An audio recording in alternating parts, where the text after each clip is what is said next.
Kalbamės su ponu Juozu Vilučiu Čikagoje sausio 3 dieną 1980 metais.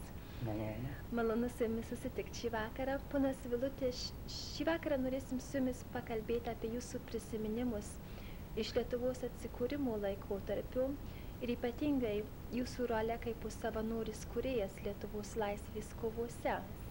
Aš esu gimęs 1902 metais rugpjūčio 29. O katroj Lietuvos dalyje? Aš gimęs Užpalių miestelį prie Šventosios upės, taip Utenos apskrityje.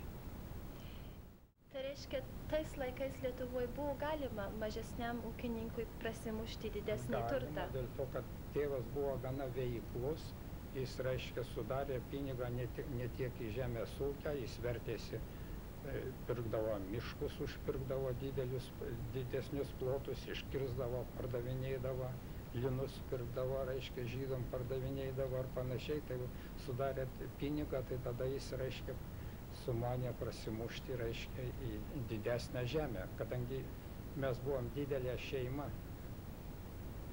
buvom 4 broliai ir 4 seserys, 8 vaikai šeimoje.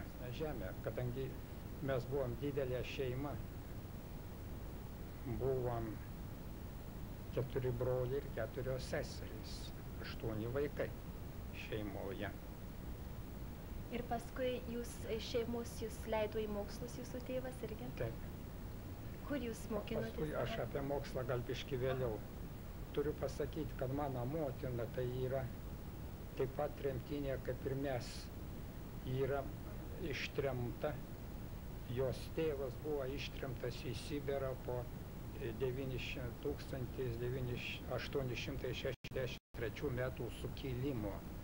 Buvo ištremtas į Sibirą ir jis gyvena Tomske, Sibire, Tomskas didelis miestas.